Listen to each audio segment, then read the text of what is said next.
graças a Deus a gente vai agora fazer aqui uma percepção de como que é a cosmologia. Então aqui a gente pode considerar que é um retrato, tá bem?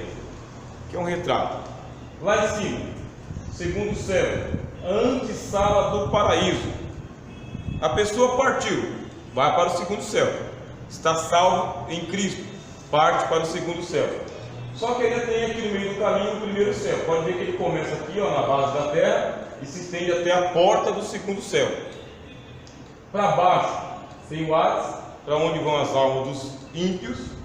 Entre o Hades e o seio de Adão, um abismo. Esse abismo é realmente uma espécie de porta trancada, tá bem? Paredão, muralha, é intransponível. E abaixo do abismo, o Tártaro. O que a gente vai ver aqui agora? No Tártaro, tá vendo aqui? Estão os anjos que pecaram. Dá para vocês verem aqui?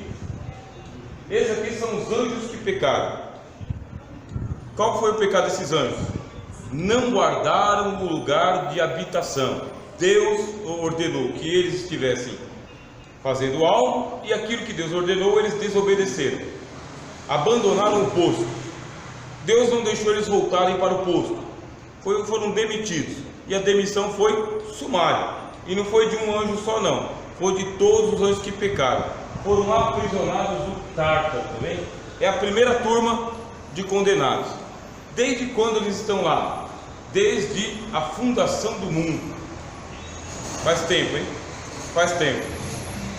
Estão esquecidos lá, trancafiados lá. Aí vem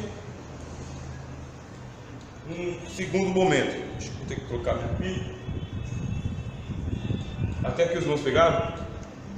Está lembrado da gravura anterior? Dá para imaginar, porque quem cita essa prisão dos anjos é Pedro, o apóstolo Pedro. Veja só que é uma pessoa que andou com o Senhor. Pedro e Judas. Judas era irmão do Senhor. Então são dois apóstolos. Um conhece o Senhor desde pequenininho e o outro conhece o Senhor porque andou.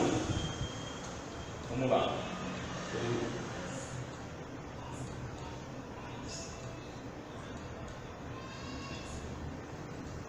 A gente criou lá em casa isso aqui. Então a gente tem ali o Tártaro. Depois que esses anjos foram aprisionados no Tártaro, houve uma outra rebelião. A rebelião dos anjos primordiais não é uma rebelião de todos os anjos. Estudamos isso aqui em angelologia. Houveram rebeliões. Cada um por causa que, assim, a gente pensa que os anjos foram tudo criados junto e um conhece o outro. Deus criou cada anjo numa dimensão diferente. E os anjos, todos eles foram provados, cada um no seu tempo, no seu devido lugar. Houve uma rebelião de anjos e esses anjos se transformaram em demônios. Está vendo aqui, ó? Demônios. E começou uma batalha entre os anjos, está vendo? E a batalha entre os demônios. Tanto é que quando Deus vai criar Adão e coloca ele no jardim do Éden, a cobra já está lá. Deus colocou Adão, criou e organizou o mundo com o diabo dentro, com as caças de anjos caídos dentro, com essa turma aqui já aprisionada no Tártaro. Depois, Deus criou os homens. Criando os homens, aí o que fizeram os demônios? Começaram a se aproximar, a tentação. Olha o diabo se aproximando aqui, olha os demônios atuando. Batalha do céu, está vendo as estrelas aqui, ó? Segundo o céu, o primeiro céu é isso. O primeiro céu é entre a terra e a porta do segundo céu. Esses anjos que estão no segundo céu são do segundo céu. Anjo não pode abandonar o lugar dele a hora que ele quer, só pode descer quando Deus ordena. Anjo do segundo céu pertence ao segundo céu. Agora, existem os anjos que são os anjos do primeiro céu, anjos que ficam entre a terra e o primeiro céu, estão em batalha contra o dragão e os seus anjos. Está vendo?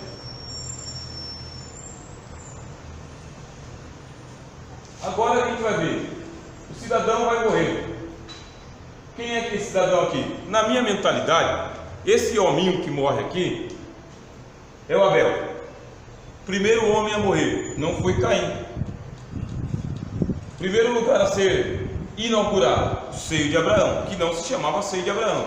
Só veio a ser chamado seio de Abraão muitos anos depois, quando a tradição judaica identificou o Sheol, porque em hebraico eles falam Sheol.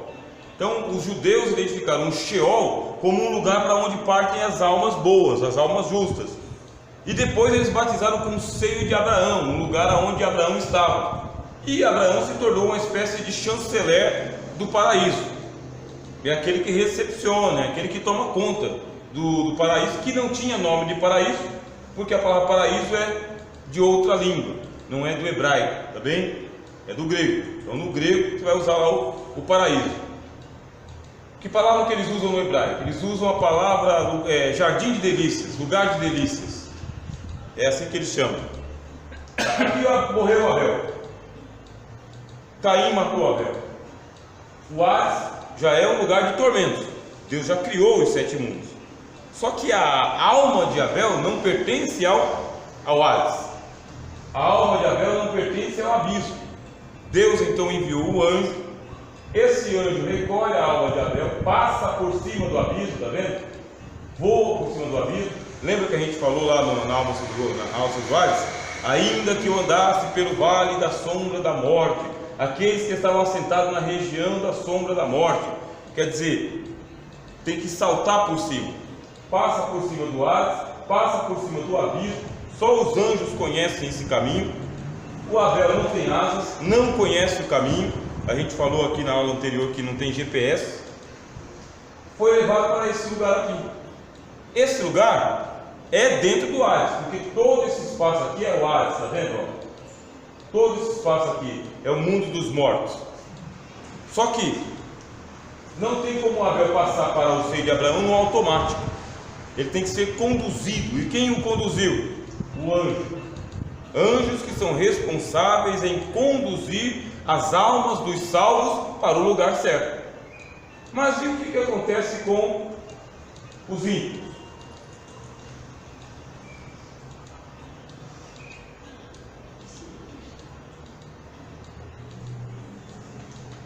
Aqui tem a sombra desses 3 camaradas, está vendo? Esses 3 atormentados pelo diabo aqui, a setinha apontando, esses vão diretamente para o Hades, sem escolta, não tem escolta para o Hades. Jesus disse, abriu os olhos e estava no Hades. Na hora que a pessoa morre sem Cristo, as sombras da morte envolvem ela. E aí vem o cavaleiro da morte, junto com o Hades. O Hades ele é o catabagulho, ele recolhe a alma do ímpio, e quando a pessoa abre o olho, está em tormento. Olha a setinha apontando para baixo. Não tem escolta para o Hades. Abre os olhos e está do outro lado. E esse aqui é um submundo terrível. Porque se aqui em cima tem gente, imagina lá embaixo. Caminho que conduz à salvação, estreito. Caminho que conduz à perdição, largo.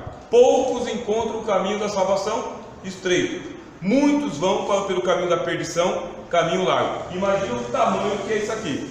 A dimensão que é o mundo dos mortos. Todo quanto é alma descendo para lá. Tem algum demônio levando para lá? Não tem. Os demônios não estão no Hades. Não é um mundo para os demônios. O mundo que Deus criou para os demônios é aqui, o Tártaro. Podem ser jogados no abismo. Os demônios podem ser jogados no abismo. Mas no Hades é um lugar para as almas dos homens que estão sem Cristo. Só as almas dos perdidos. Aí não importa quem seja, vai para o Hades. A única forma de escapar do Hades é que os anjos que Deus ordena peguem a alma da pessoa, façam ela voar por cima do abismo e levem ela para o seio de Abraão. Você pode imaginar que aqui está Abraão, aqui está Isaac, aqui está Jacó. Você pode imaginar isso. A turma toda que ia morrendo na fé de Abraão, os anjos vinham recolhendo e levando para o seio de Abraão. Que critério que eles usam? A gente vê o que Deus diz: aos seus anjos dará ordem a teu respeito, para que não tropeces com teu pé em pedra. Deus ordena aos anjos que venham recolher as almas dos seus santos. Não deixará que o seu santo veja a corrupção, nem que a sua alma pereça no Hades. Olha só o Salmo falando isso, e se aplica a Cristo. Ele não deixa que os seus justos tropecem com pé em pedra, não deixa que eles se pereçam no abismo, e a alma não fica no Hades. Conduz essas almas para o seio de Abraão. Isso tudo até a vinda do Senhor Jesus. O que acontece com a vinda do Senhor Jesus? Com a vinda de Cristo, essas almas que estão no seio de Abraão, ó, a setinha, o caminho, ó, é esse aqui, ó a setinha, eles vão ser levados, está vendo aqui a setinha mandando que eles vão ser levados? Com a ressurreição de Jesus. Aí Mateus capítulo 27 diz o quê? Que no dia da ressurreição de Jesus, no domingo, houve um tremor de terra, um terremoto. Os sepulcros se abriram e os corpos dos santos que estavam nas sepulturas, ó, sepultura, que estavam no seio de Abraão, esses corpos foram ressuscitados. Isso aqui é um mistério que a gente só estuda em cosmologia e escatologia. A primeira ressurreição já começou. Nós já estamos participando da primeira ressurreição. Colossenses capítulo 3. Se já ressuscitastes com Cristo, buscai as coisas que são de cima e não as que são da terra. A primeira ressurreição já começou. Quem que é o primogênito dos mortos? Cristo. Quem é a primeira ressurreição? Cristo. E nós fazemos parte da primeira ressurreição. Aquele que crê em mim, ainda que esteja morto, viverá. E todo aquele que vive e crê em mim, jamais morrerá. A primeira ressurreição já foi inaugurada por Cristo. E a primeira ressurreição, isso aqui é espantoso, a ressurreição da turma do Antigo Testamento. Aqui é um ponto de fé. Abraão, Isaac e Jacó, junto com a turma do Antigo Testamento, ressuscitou no dia da ressurreição de Jesus. Receberam de volta os seus corpos. Não adianta procurar o corpo de Davi, não está lá. O corpo de Moisés não está lá. O corpo dos santos não estão lá. Ressuscitaram no dia da ressurreição de Jesus, e Cristo os aperfeiçoou e cumpriu o que o apóstolo Paulo escreveu na carta aos Efésios. Cristo subindo ao alto, está vendo aqui? Cristo subindo ao alto levou cativo o cativeiro. Ó, subiu com a turma toda para os céus, com a turma toda.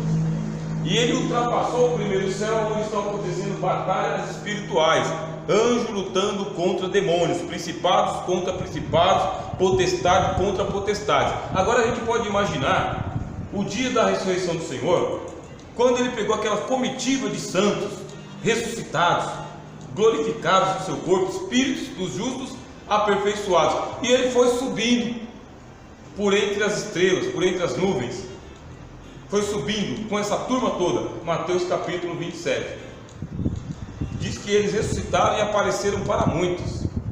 E aí você identifica no Novo Testamento eles falando.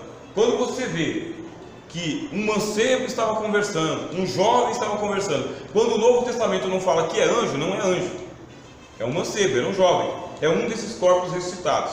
Bem, um jovem falava, um mancebo, um moço, o que conversais entre vós? É um dos santos. Se a Bíblia não disse que é anjo, aí não é anjo. Se o Novo Testamento ele faz questão de dizer quando é anjo e quando não é anjo. Bem, ele não quer essa confusão. Tudo isso aconteceu no dia da ressurreição do Senhor. Levou a turma para casa, ó. Agora, graças a Deus, seio de Abraão vazio. Está vazio. Tem nenhum justo lá. Nenhum. Ah, eu quero morrer e ir ao seio de Abraão. Não. Como disse o apóstolo Paulo, quero partir e estar com o Senhor, que é muito melhor. Que é muito melhor. Esse lugar aqui está cheio. Esse lugar aqui está cheio. Esse daqui está vazio, porque esse aqui é o abismo. E o abismo, ele vai ser inaugurado pelo Satanás. Apocalipse capítulo 20. Está reservado para prender o diabo por 1000 anos. Está vazio o abismo. Ele foi preparado unicamente para que o diabo esteja lá. Anjo pode ser lançado lá, mas a Bíblia não fala que tem anjo nesse lugar, tá bem? Fala que tem aqui no Tártaro, fala que as almas estão no Hades, tá vendo os demônios aqui. Agora estamos nós aqui, na dispensação da graça de Deus. Todos nós, o diabo tentando a turma toda, os santos aguardando, chegou a hora de ser recolhido, morreu, não vem para o seio de Abraão, morreu, Deus envia um anjo, dá ordem aos seus anjos a nosso respeito, e eles têm que nos levar para o segundo céu. Olha aqui o segundo céu, está vendo a cidade santa aqui? Olha a Nova Jerusalém, mas ainda não, tá? Ainda não, você entra na Nova Jerusalém no segundo céu, mas ainda não. Estamos na antessala do paraíso, na antessala. Olha os muitos milhares de anjos, muitos milhares de anjos. Chega lá, vê todos os anjos eleitos e todos os salvos. E o impressionante é que quando se chega lá, já tem gente que está ressuscitada em corpo, que fazem parte das primícias do Cordeiro. Gente que morreu na fé do Antigo Testamento e foi ressuscitado no dia da ressurreição de Jesus. E os espíritos dos justos aperfeiçoados. Você tem essa turma que já ressuscitou e que estão aguardando a gente ressuscitar. Tem a turma que está sendo recolhida, que são as almas dos santos, e os milhares de anjos, e Jesus, porque Jesus está presente aqui no segundo céu. Deu para entender bem a ilustração que a gente passou para os irmãos aí? A nossa ideia é que é ilustrativo, mas é o que a Bíblia nos permite construir, tá bem? Esse panorama aqui, ó, esse lugarzinho aqui, vazio. De vez em quando eu fico pensando, que sabe a alma daquelas pessoas boazinhas? Eu fico pensando, elas bem que elas podiam ir aqui para o seio de Abraão, né? Pessoas boazinhas. O problema é que cadê a pessoa boazinha? Hã? Sabemos que isso aqui está vazio. Bom, aqui está hiperlotado, aqui está cheio, aqui aguarda o Satanás, aqui estão os demônios, a batalha espiritual. A alma não tem como subir diretamente para o céu sem ser conduzida pelos anjos. Os anjos são a carruagem, vem? Igual para Elias, eles são a carruagem. Vem buscar a alma aqui, ó, sobe. O Enoque é a mesma coisa, tá? O Enoque, dizem os livros das tradições de Enoque, que ele foi transladado também, mas ele foi levado em carruagens. Os anjos o conduziram. Então a gente não tem asa. Aí tem que entender isso. Os homens são dependentes dos anjos para irem aos céus. Jesus ele disse: olha, no dia da vinda do Senhor, eu enviarei os meus anjos e recolherão os salvos e os levarão às quatro extremidades dos céus. Quem levará? Os anjos. Nessa ocasião, os anjos também não são as mesmas turmas, tá? Porque Deus trabalha com turmas. Tem anjo que é só para levar os salvos, e tem anjo que vai acorrentar os ímpios para lançá-los aqui, ó. Lançá-los aqui. Vai recolher do seu reino tudo aquilo que causa escândalo para lançá-los nas trevas exteriores. Lançá-los aqui. Não são os demônios que são os guardiães do Hades. São os anjos. Esses aqui têm acesso. Vou fazer uma pausa para os irmãos fazerem as suas perguntas.